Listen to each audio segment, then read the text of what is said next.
Assalamualaikum warahmatullahi wabarakatuh. Saya Yulanda Meldasi dari Ilmu Komunikasi 2019 FISIP Untan.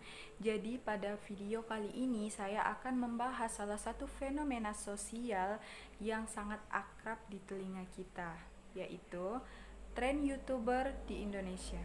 Nah, seperti yang kita tahu teman-teman, saat ini YouTube merupakan salah satu situs berbagi video terpopuler.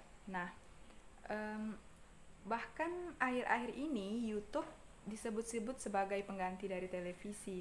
Kenapa seperti itu? Karena seperti yang kita tahu, banyak anak muda sekarang atau bahkan orang tua yang sudah meninggalkan televisi dan berganti ke YouTube.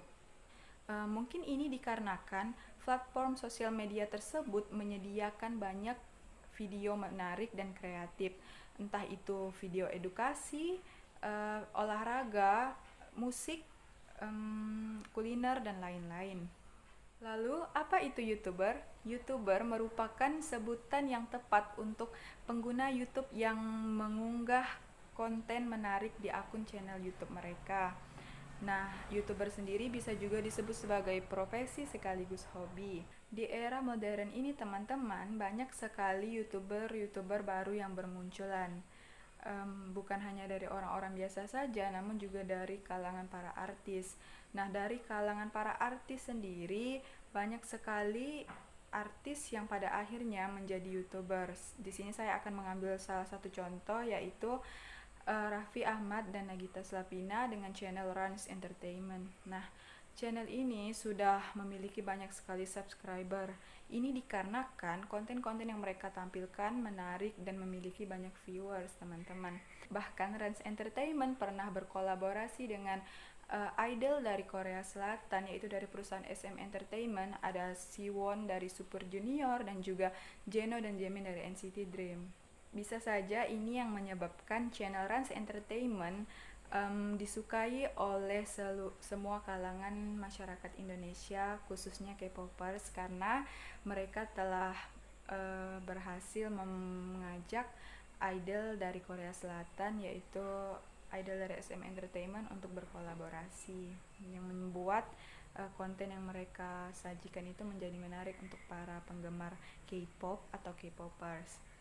Masa pandemi seperti sekarang ini teman-teman, banyak sekali YouTuber yang memanfaatkan waktu mereka untuk membuat konten-konten yang menarik selama di rumah saja. Nah, mungkin ini yang membuat YouTuber semakin ramai di Indonesia. Semakin banyak YouTubers di Indonesia, semakin banyak konten-konten menarik yang mereka sajikan. Nah, namun begitu teman-teman, penting untuk kita ingat bahwa tidak semua apa yang mereka tampilkan itu adalah konten yang bersifat positif. Maka dari itu kita harus pandai memilah dan memilih mana yang sekiranya bermanfaat dan mana yang tidak. Seperti yang kita tahu, saat ini sedang heboh-hebohnya konten prank.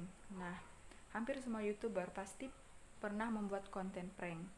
Konten prank sendiri sebenarnya bertujuan untuk menghibur, namun ada oknum-oknum yang membuat konten prank ini untuk merugikan orang lain. Nah, tentu saja itu tidak baik teman-teman. Maka dari itu kita harus bisa memilih mana yang sekiranya layak ditonton dan mana yang tidak.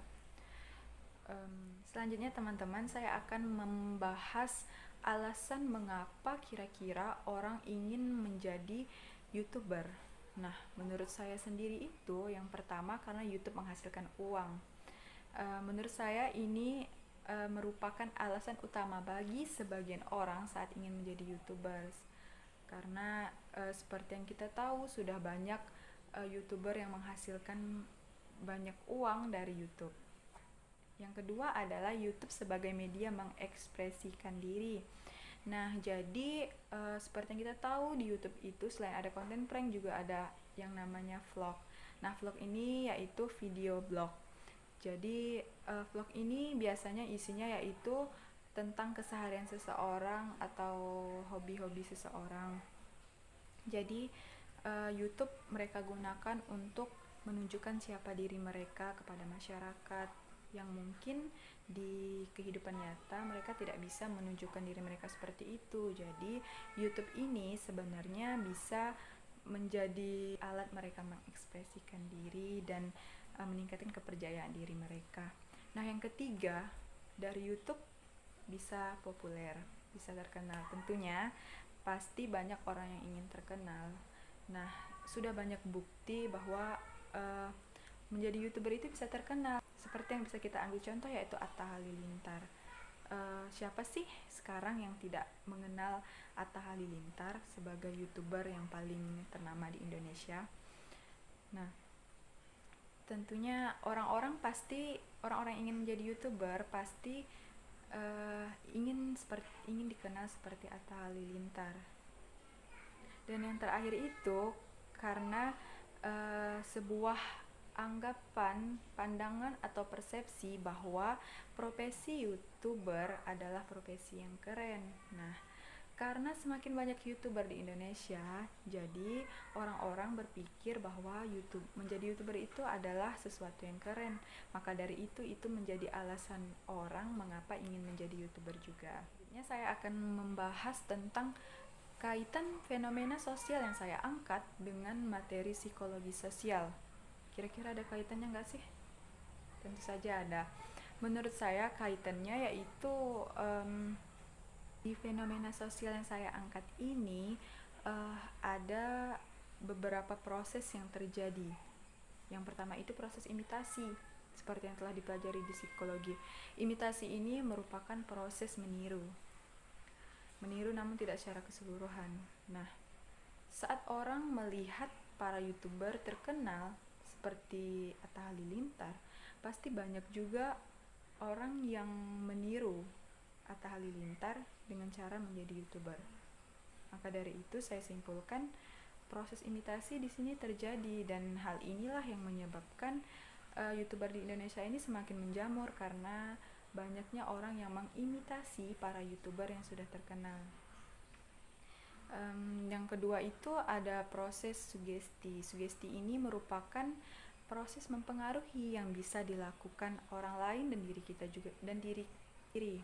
Nah, menurut saya dalam fenomena ini yaitu saat kita melihat orang sukses, pasti di dalam diri kita ingin menjadi sukses juga kan seperti mereka. Nah, begitu juga saat kita melihat para YouTuber yang sukses, pasti kita akan berpikir ingin sukses dan dikenal juga seperti mereka. Ditambah lagi orang-orang di sekitar kita seperti mempengaruhi kita, mendukung kita untuk menjadi seperti mereka. Biasanya proses sugesti ini tidak kita sadari, terjadi begitu saja. Seperti misalnya teman kita menceritakan tentang betapa kerennya menjadi YouTuber. Nah, padahal dia tidak mempengaruhi kita secara terang-terangan atau nyata bahwa kita harus menjadi YouTuber. Namun karena sugesti dia yang tanpa kita sadari itu, kita bisa saja berpikir untuk jadi YouTuber juga. Adapun persepsi yang ditimbulkan dari fenomena sosial yang saya angkat ini yaitu semakin menjamurnya profesi YouTuber di Indonesia pada saat ini membuat konten-konten yang mereka sajikan semakin menarik.